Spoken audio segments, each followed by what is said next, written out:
जन्नत के पत्ते बाब नंबर 13। आज से लाखों बरस कबल अनातोलिया के पहाड़ों बशमूल हुस्न दाग और अर्जीस दाग दाग तुर्क में पहाड़ को कहते हैं काला लाव फटा था और यूं सियाह अलमादा उन पहाड़ों की चोटियों से बहता इर्द गिर्द के मैदानों में दूर दूर तक फैलता गया। कई सदियां इस लावे को सूखने में लगीं और करीबन 30 लाख बरस कबल ये लाव मुकम्मल तौर पर खुश्क तो हो गया, मगर बारिश और कटाव के बाद ये अपने पीछे ज़मीन के चेहरे पे एक अजीब व गरीब इलाका छोड़ गया। चांद की सरजमीन से मुशाबहत रखने वाले मैदानों और वादियां जहां हैरत अंगेज नक्श निकार बने रह गए, जैसे हाथ से किसी माहिर मुसव्विर ने बनाए हों। कपादोकिया खूबसूरत घोड़ों की सरजमीन। कपादोकिया का पहला नाम किसने रखा, इस बारे में कई रवायात हैं। अलबत्ता इसका मौजूदा नाम कपादोकिया के बारे में आम राय ये है कि ये फारसी के कतपतोका से निकला है, यानी खूबसूरत घोड़ों की सरजमीन। इस खुश्की और सब्जे का इम्तिजाज लिए इलाके की मिट्टी की ऊपरी सतह खास नरम है, जिसके बायस गए वक्तों के ईसाई तहजीबों ने यहाँ पहाड़ों के अंदर गारनुमा बड़े बड़े घर और चर्च बना लिए थे। उनकी खिड़कियाँ यूं होती कि दूर से लगता जैसे किसी पहाड़ी की बहुत सी आंखें हों। जमीन के अंदर बने सैकड़ों ज़ेर ज़मीन शहर आज भी यहाँ मौजूद थे। सदियों पुराना गारों से बना हुआ खूबसूरत कपादोकिया माह सन के कबूतरों की सरजमीन। कपादोकिया तुर्की के सूबे नौशहर में वाक़ा था। इसमें छोटे छोटे शहर थे जैसे अर्गब, गोरीमे वगैरह, जहाँ घर, इबादतगाहें, होटल सब गारों की सूरत बने थे। अर्गब से घंटा भर की ड्राइव पे कैसरी का एयरपोर्ट, कैसरी हवालानी था, जहां उनका जहाज उस सुबह उतरा था। हम कहाँ रहेंगे हया, बहारे उसका हाथ पकड़े एयरपोर्ट के लाउंज में उसके हमरा चलती बार बार पूछ रही थी। किसी होटल में रहेंगे ना, पहले कुछ खा लेते हैं। और अगर अब्दुर्रहमान ने फ़ोन ही बंद रखा हुआ हो। इस तख्ते पर पहुंचकर उसका अपना दिल डूब कर उभरा। ये वो आखिरी बात थी जो वो सोचना नहीं चाहती थी। उसके सारे नंबर्स बंद हैं, मगर उसने कोई दूसरा नंबर ऑन कर रखा होगा और यकीनन जीपीएस रिसीवर भी ऑन होगा। वो ज़रूर कॉल करेगा। इसने बहारे से ज़्यादा खुद को तसल्ली दी। अब्बा और फुप्पो को भी बता दिया था कि वो अपनी दोस्त के साथ कपादोकिया जा रही है। अगर उसने फुप्पो से रब्ता किया तो वो जान लेगा, वरना नहीं। वो दोनों एयरपोर्ट के कैफेटेरिया में आईं और एक मेज़ के करीब अपना सामान रखकर कुर्सियां खींची। आसपास लोग ही कम थे। काउंटर साथ ही था और इस्तकबालिया पर मौजूद लड़के के साथ 2-3 नौजवान लड़के खड़े हंसते हुए बातें कर रहे थे। तुर्की में लड़कियों का तन्हा सफ़र करना बहुत आम सी बात थी, मगर लड़के तो लड़के होते हैं। चंद ही लम्हे गुजरे कि वो उनकी तरफ मुतवज्जो हो गए, मुस्कुराते हुए, मुड़ मुड़ कर देखते हुए। अगर उसे जहान को ना ढूंढना होता तो वो कभी इधर न आती। जब बार बार उनका गर्दन मोड़ना बर्दाश्त नहीं हुआ और बहारें भी नागवारी से नाक सुकेड़ने लगी, तो वो उठ खड़ी हुई। आप ऑर्डर नहीं करेंगी? काउंटर वाले लड़के ने पहले तुर्क और फिर बहारे के इंग्लिश प्लीज कहने पे अंग्रेजी में यही बात दोहराई ताकि हया समझ सके। नहीं, हमें जाना है, वो खौफ से कहती अपनी सामान उठाने लगी। पता नहीं अब आगे क्या करना था, हाले को बताया नहीं था, सो होटल्स के बारे में नहीं पूछ सकती थी। आपको होटल चाहिए तो मैं मदद कर सकता हूँ, एक लड़के ने दांत निकालते हुए पेशकश की। शुक्रिया, मेरे पास होटल है, वो रुखाई से कहकर बहारे का हाथ पकड़े पलटने ही लगी थी कि वो फिर बोला, कौन सा होटल? जितनी तेजी से उसने पूछा था, इससे ज्यादा तेजी से हया के लबों से निकला, ये ऊपर वाला। उसने बेसाख्ता जान छुड़ाने के लिए काउंटर पर रखे गाइड बुकलेट की तरफ इशारा किया, जहाँ पहले सफ़े पे 3 होटल्स की तस्वीर और मालूमात दर्ज थीं। इतने फासले से उसे होटल का नाम तो पढ़ा ही नहीं गया, मगर वो ये सब गैर इरादी तौर पर हुआ था। चारों लड़कों ने बेख्तियार गाइड बुक के सफ़े को देखा, ऊपर वाले होटल की तस्वीर पे निगाह डाली और फिर बेसाख्ता काउंटर वाले लड़के के दांत अंदर हुए। टेक लगाकर खड़ा लड़का सीधा हुआ। दूसरे ने फौरन जैसे शानों से कमीज की नादीदा सिलवटें ठीक की। आप मौलूद बे की मेहमान हैं? पहले क्यों नहीं बताया? प्लीज बैठें, काउंटर वाला गड़बड़ाकर वजाहत करता तेजी से बाहर आया था। है न रुक कर उनको देखा। तीनों लड़के सलाम झाड़कर फौरन इधर से रफू चक्कर हो गए थे। मैंने मौलूद बे को अभी आधा घंटा पहले बाजार में देखा था, वो इधर ही है, मैं उन्हें फ़ोन करता हूँ। वो जल्दी से अपना मोबाइल निकालकर नंबर डायल करने लगा। हया और बहारे ने एक दूसरे को देखा, फिर हया ने कुर्सी दोबारा खींच ली। मौलूद बे आ रहे हैं आपको लेने। फ़ोन बंद करके वो मुस्तैदी से मेन्यू कार्ड ले आया।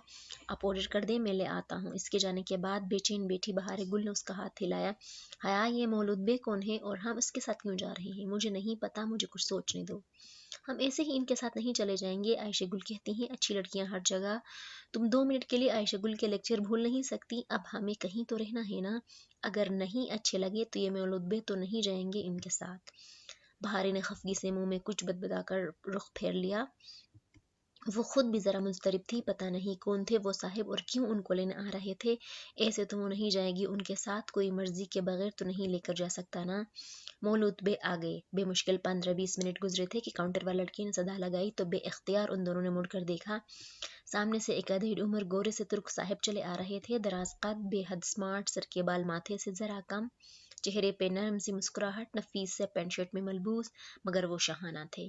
ایک قدرے پستقد آنٹی ان کے ایک طرف تھی، دوسری جانب ایک لمبا سا لڑکا 19-20 برس کا، اور ان کے ساتھ اسی عمر کی لڑکی جس کے بال کندھوں سے کافی نیچے تک آتے، سیاہ اور لہردار تھے۔ اس نے کیپری پر ڈھیلی شرٹ پہن رکھی تھی اور ایک موٹی سفید کنگھے بالوں والی ایرانی بلی بازوؤں میں اٹھائے ہوئے تھی۔ لڑکی نے دور سے انہیں ہاتھ ہلایا۔ کیا یہ تمہاری رشتہ دار ہیں؟ بہارے نے چھمے سے اسے مخاطب کیا۔ نہیں، میں تو اس فیملی کو جانتی بھی نہیں۔ وہ متذبذب سی اٹھ کھڑی ہوئی۔ مرحبا، ہمیں دیر تو نہیں ہوئی؟ اگر پہلے پتہ ہوتا تو آپ کو اتنا انتظار نہ کرنا پڑتا۔ Really sorry. مولود بے استقبالیہ مسکراہٹ کے ساتھ معذرت کر رہے تھے، ان کے مسز خوش دلی سے سلام کرتی ملنے کے لیے آگے ہوئیں۔ ترکوں کے مخصوص انداز میں باری باری دونوں گال ملا کر چوما اور الگ ہو گئیں۔ وہ قد میں حیا سے کافی چھوٹی تھیں۔ تم پہلے کال کر دیتی تو ہم جلدی آ جاتے اور کوئی مسئلہ تو نہیں ہوا۔ اس سے الگ ہو کر وہ بہت افسوس سے کہنے لگی، میں سونا ہوں، یہ میری بیٹی پنار ہے اور یہ فاتح ہمارے ساتھ کام کرتا ہے۔ میرا بیٹا گوخان آج کل انقرہ گیا ہوا ہے، ورنہ اس سے بھی ملاقات ہو جاتی۔ میں حیا ہوں۔ اس کی سمجھ میں نہیں آ رہا تھا کہ مزید کیا کہے۔ میں پنار اور یہ ہماری گور فیلجر، پنار نے بلی کی طرف اشارہ کرتے ہوئے مزے سے بتایا، یہ پورے آشیانہ کی لاڈلی ہے، آج کل ذرا بیمار ہے، اس علاج کے لیے لائے تھے، اور ادھر اور اس کی چھوٹی بلی کا نام کیا ہے؟ بات کے اختتام پر پنار نے جھک کر بہارے کا گال چھوا اور چھوٹی بلی کا پہلے تو تحیر سے منہ کھل گیا، پھر بے اختیار شرمائی، یوں کہ رخسار گلابی پڑ گئے اور پلکیں جھکا کر بہت باریک نازک سی آواز میں بولی، اناتولیا کی بہارے گل۔ حیا نے پوری آنکھیں کھول کر اس چھوٹی اداکارہ کو دیکھا جس کی یہ آواز تو خود اس نے بھی کبھی نہیں سن رکھی تھی۔ آپ استنبول سے آئے ہیں؟ مولود بے پوچھ رہے تھے۔ میں پاکستان سے ہوں اور یہ ترکی میں میری رشتہ دار ہیں۔ ان سب کے والہانہ اور خوش خلق انداز کے آگے اس کا نو تھینکس کہنے کا ارادہ کمزور پڑنے لگا۔ باقی باتیں گھر چل کر لیں گے۔ فاتح آپا کا سامان اٹھاؤ، دیکھو وہ کتنی تھکی ہوئی لگ رہی ہیں۔ آؤ بیٹا، کار باہر ہے۔ مسز سونا اپنے مہمانوں کو مزید تھکانا نہیں چاہتی تھی۔ فاتح سامان لینے کے لیے آگے بڑھا تو حیا نے بے اختیار بہارے کو دیکھا۔ چلو جلدی کرو حیا۔ تازہ تازہ تعریف سے گلنار ہوئی بہارے نے اٹھا کر اس کی آستین کھینچی۔ حیا نے گہری سانس لے کر بیگ فاتح کو تھمایا، کہیں تو رہنا ہی تھا اور فیملی رن ہوٹل سے اچھا ہوٹل کوئی نہیں ہوا کرتا۔ وہ دونوں ان کے ساتھ چلتی باہر آئیں، جہاں ایک چھوٹی سی وین کھڑی تھی۔ اسے بے اختیار آپا اور ڈی جے کا ترکی میں پہلا دن یاد آیا جب احمد اور چغتائی ایسے ہی وین میں انہیں لینے آئے تھے۔ مولود بے کا ہوٹل ارگپ میں تھا، قریباً گھنٹے کی ڈرائیو تھی۔ کھڑکی کے اس پار کپادوکیا کا خشک علاقہ نظر آ رہا تھا، پر اسرار، خاموش، دنیا سے الگ تھلگ، غاروں سے بنے خوبصورت گھوڑوں کی سرزمین۔ دور کہیں کوہ حسن کے دونوں پہاڑ دکھائی دیتے تھے جو اپنے اندر کا سارا الاؤ صدیوں قبل زمین پہ انڈیل کر اب سکون سے کھڑے تھے۔ ڈی جے کو بہت حسرت تھی کپادوکیا دیکھنے کی۔ کھڑکی کے باہر بھاگتے مناظر دیکھ کر بے اختیار اس کے لبوں سے نکلا، پھر فوراً چپ ہو گئی۔ ڈی جے کون؟ پنار جو بلی کو تھپک رہی تھی بے ساختہ پوچھ بیٹھی۔ میری ایک دوست تھی، اس کے جواب میں بہار نے آہستہ سے اضافہ کیا، مر گئی ہے۔ اوہ، پنار نے تعصب سے اسے دیکھا۔ جب تمہاری بلی مر جائے گی تو وہ ڈی جے کے پاس چلی جائے گی۔ چند لمحے بعد بہار نے بہت سمجھداری سے پنار کی معلومات میں مزید اضافہ کرنا چاہا۔ بہارے گل، بہت ہو گیا، اس نے ہڑبڑا کر اسے ٹوکا، پھر معذرت کرنی چاہی، سوری، یہ بس ایسے ہی بولتی رہتی ہے۔ مگر پنار اور مسز سونا ہنس پڑی تھیں۔ یہ چھوٹی بلی کتنی پیاری ہے نا؟ پنار نے جھک کر اس کا گال چوما۔ آج سے گار فیلجر بڑی بلی اور تم چھوٹی بلی۔ بہارے نے شرما کر لب دھان سے دبایا، اس بات میں سر ہلایا، پھر دیکھا تمنے والی فاتحانہ نظروں سے حیا کو دیکھا۔ حیا نے گہری سانس لے کر سر جھٹکا، یہ لڑکی بہت پیٹے گی اس کے ہاتھوں۔ आशियाना क्यू हाउस एक छोटा सा 2 मंजिला होटल था। नन्ही सी पहाड़ी को काट कर बनाया गया था। सामने से जैसे कोई बंगला सा लगता था। एक तरफ बाहर से जाती सीढ़ियाँ और ऊपर टेरेस, सामने सहन था। टेरेस और ग्राउंड फ्लोर दोनों के बरामदे मेहराबी थे। अंदर आधे कमरे पहाड़ को काट कर बनाए गए थे। वो कोई बहुत ऊंची पहाड़ी नहीं थी, होटल की छत से भी जरा कम थी। होटल की पुश्त इस पहाड़ी में गोया धसी हुई थी। छोटा सा खूबसूरत सा आशियाना। मौलूद ब्लैग्ज का कपादोकिया में एक ख़ास मकाम था। वो इस इलाके के डिस्ट्रिक्ट चीफ थे। लोग उनसे डरते भी थे और उनकी इज्जत भी करते थे। उनके मेहमानों के साथ कोई बुरा सलूक नहीं कर सकता था। और आज होटल के साथों कमरे खाली थे। वो और बहारें ही आशियाना की मेहमान थीं। ये है तुम्हारा कमरा, मुझे लगा तुम्हें ये पसंद आएगा। अगर बदलना हो तो बता दो। मुतहरिक सी मिसेस सोना उनको ऊपरी मंजिल के एक कमरे में ले आईं। वो खाकी सुरमई संगमरमर से बना कमरा बहुत खूबसूरत था। कोनों में जर्द बल्ब लगे थे। सारे जला दो तब भी कमरे में गार का नीम मध्यम सा अंधेरा बरकरार रहता। सुर्ख से कालीन का टुकड़ा फर्श पे बिछा था। उसी सुर्ख रंग का एक बड़ा सोफा खिड़की के आगे रखा था। डबल बेड पे भी गहरे सुर्ख मैरून रंग की चादर बिछी थी। बेड के अगली दीवार पे एक जालीदार गुलाबी पर्दा लगा था, जो आगे को होकर बेड की पायनीति तक गिरता और बेड पे सोने वाले को जैसे ढक लेता। बाहर टेरेस पे गोल गोल मेजें थीं, जिनके गिर्द कुर्सियों के फूल बने थे। वहां बैठकर देखो तो खुला आसमान और सारा कपादोकिया दिखाई देता था। इतनी खूबसूरत जगह पे भी नामालूम सी उदासी छाई थी। जहान के बगैर उसे सब कुछ उदास लग रहा था। अगर उसने वाकई रिसीवर ऑफ कर दिया हो तो। मुझे ये कमरा पसंद है और मेरी छोटी बिल्ली को भी। बज़ाहिर बशाशत से मुस्कुराते उसने मिसेस सोना को इत्मीनान दिलाया। आशियाना शहर से जरा अलग थलग था, सो मौलूद बे ने कह दिया था कि वो जहाँ जाना चाहें वो उन्हें ड्रॉप कर देंगे। वो खालिसतन मेहमान नवाज तुर्क खानदान था, वगरना होटल का मालिक जो शहर का डिस्ट्रिक्ट चीफ भी हो, कहाँ अपने मेहमानों को ड्राइव करके ले जाया करता। मौलूद बे को पूरा कपादोकिया जानता था। उनके मेहमानों को किसी भी किस्म के टूर पैकेज पे खुसूसी डिस्काउंट मिल जाता था। उनका नाम मौलूद उर्दू लफ्ज़ नो मौलूद का मौलूद ही था। हमारे वो नाम जो दाल पे ख़त्म होते थे, तुर्क उन्हें ते पे ख़त्म कर देते थे। वो अहमद को अहमद, बुलंद को बुलंद और मौलूद को मौलूद पुकारते थे। ऐसे ही हमारे वो नाम जिनके आखिर में बे आता है, तुर्क उनके आखिर में पे लगाया करते थे। यूं तैयब से बना तैयब, अयूब से अयूब और ज़ैनब से ज़ैनब। वो सारा दिन कमरे में ही रहीं। फिर शाम को मिसेस सोना और फातिह शहर जा रहे थे तो उनके साथ चली गईं।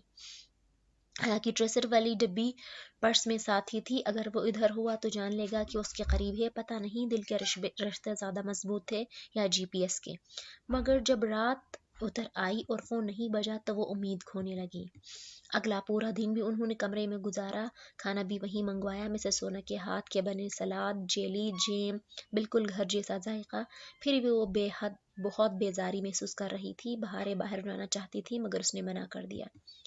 क्या अब्दुर्रहमान कॉल नहीं करेगा? उसने सुबह से कोई 10वीं दफ़ा पूछा। मुझे नहीं पता, फजूल बातें मत करो। बहारे की आंखों में नाराज़ी दर आई। तुमने अगर दोबारा मुझसे ऐसी बात की तो मैं यहाँ से चली जाऊंगी। मैंने कहा ना, फजूल बातें मत करो। सख्ती से झिड़क कर वो ड्रेसिंग रूम की तरफ जाने के लिए उठी। बहारे नाक सिकोड़ कर मुंह में कुछ बड़बड़ाई। क्या कहा तुमने? वो जाते जाते जैसे तप कर पलटी। नहीं बताऊंगी, बहार इतने ही गुस्से में कहती टेरेस की तरफ चली गई।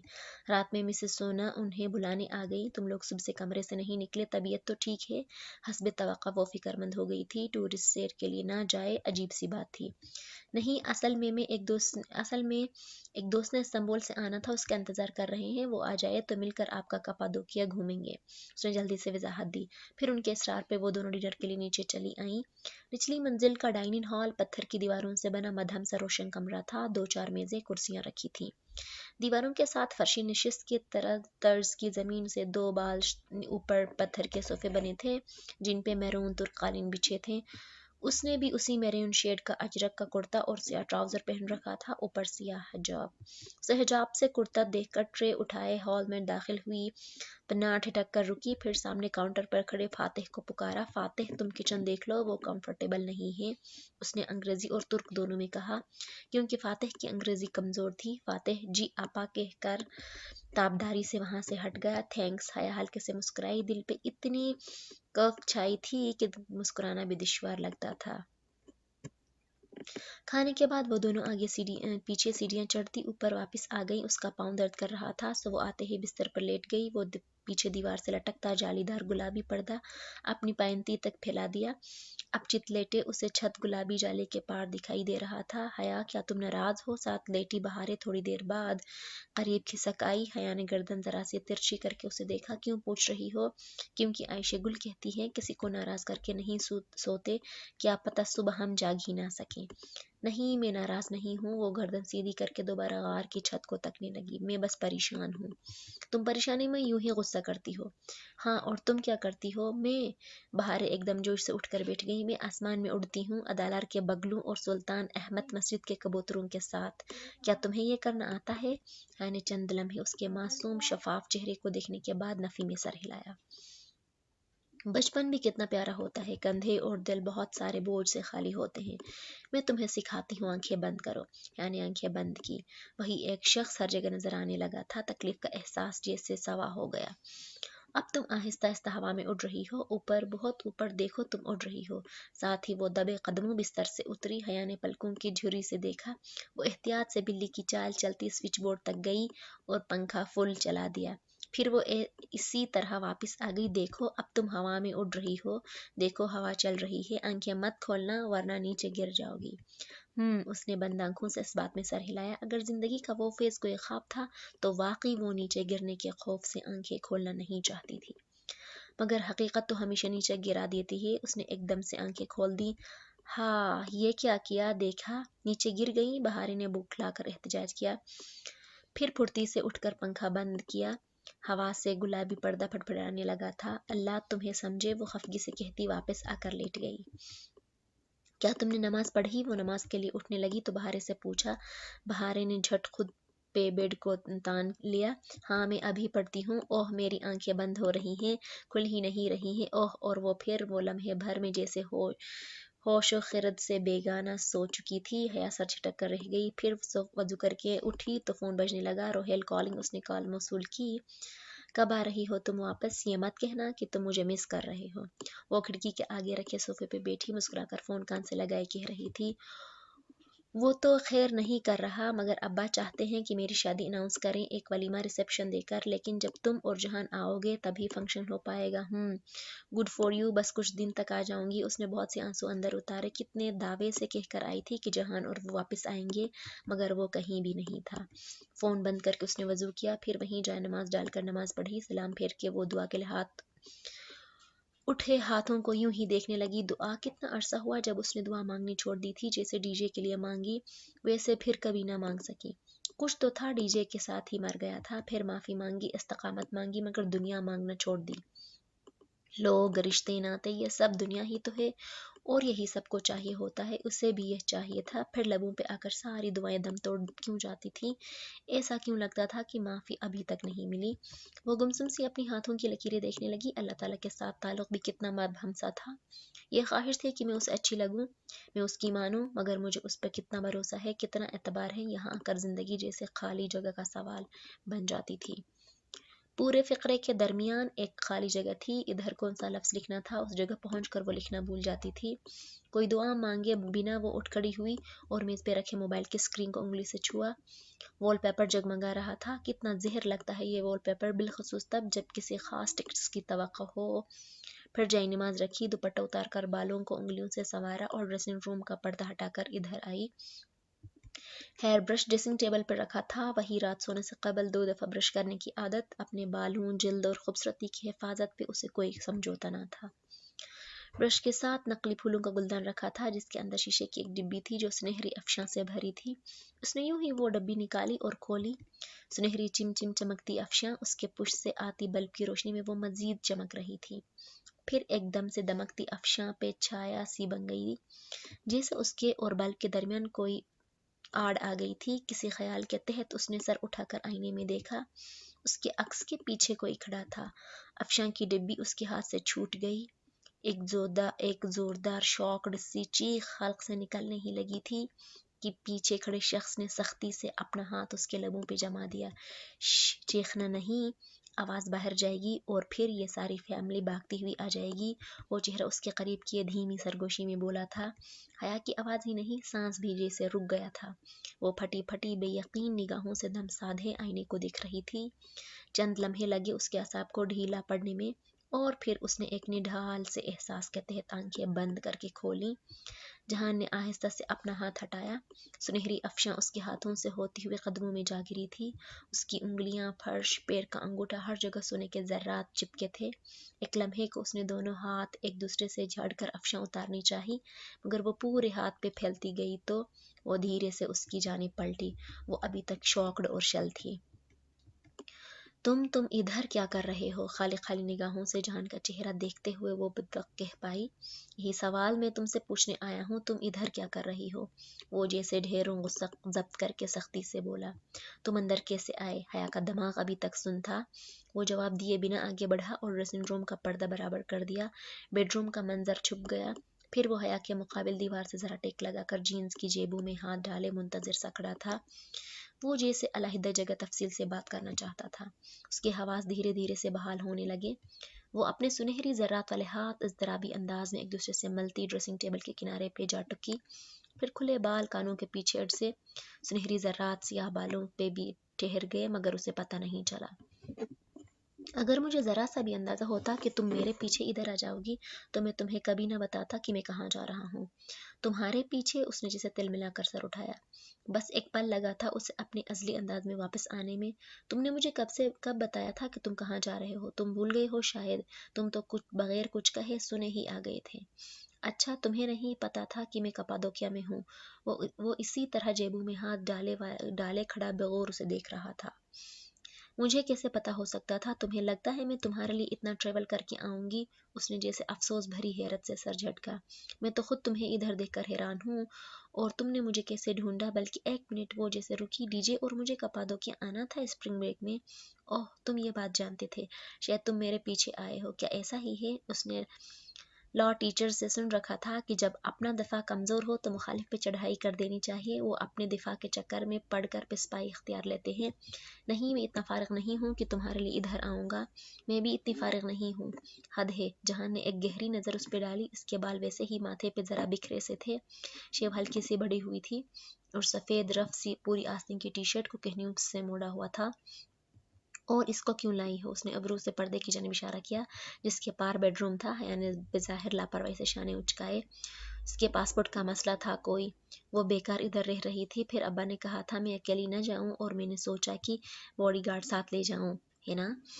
کیا ہے جہان، میں کپادوکیا گھوم بھی نہیں سکتی اپنے دوستوں کے ساتھ؟ وہ تنگ کر کہتی، اپنی انگلی میں پلاٹینیم بینڈ گھمانے لگی۔ سنہری افشاں سے انگوٹھی بھر چکی تھی۔ جہاں تھوڑی دیر بعد بغور جانچتی نظروں سے اسے دیکھتا رہا۔ ٹھیک ہے، میں نے مان لیا کہ تم میرے لیے نہیں آئی، اور تمہیں بالکل علم نہیں تھا کہ میں ادھر ہوں۔ بہرحال کل صبح قیصری سے ایک فلائٹ اتاترک ایئرپورٹ کے لیے نکل رہی ہے، اور ایک سبیہا گورچن کے لیے۔ تم کون سی لوگی؟ بہت سنجیدگی سے اس نے استنبول کے دونوں ایئرپورٹس کے نام لیے۔ کیا مطلب؟ میں واپس نہیں جا رہی۔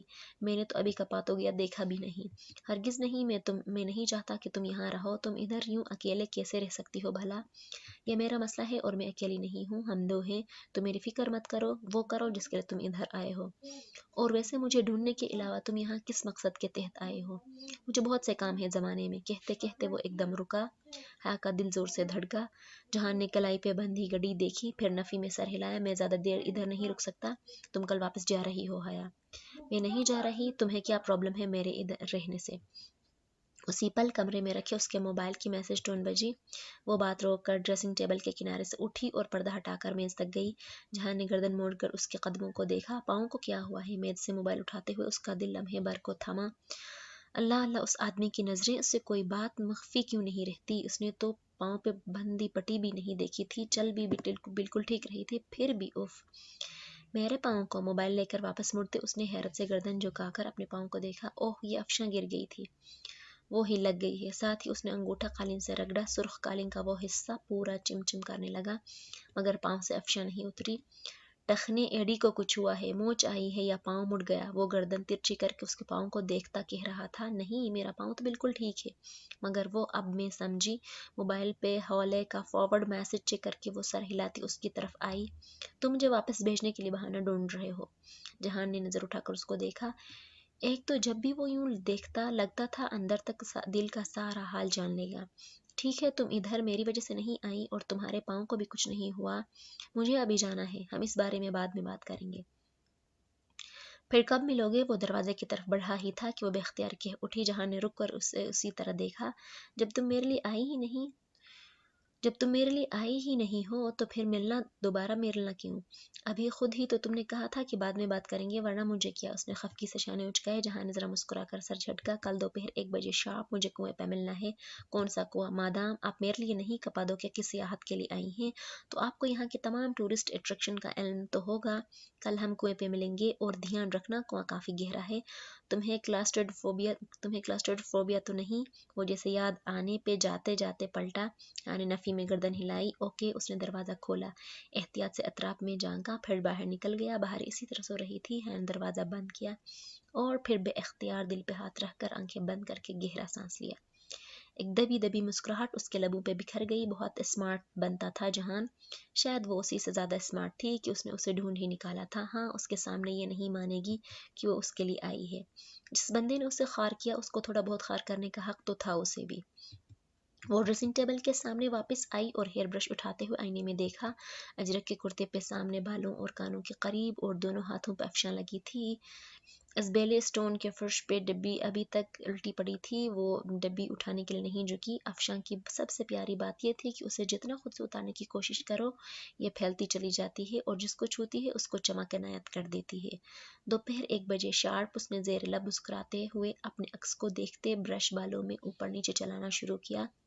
अभी उसे 100 दफ़ा ब्रश करना था।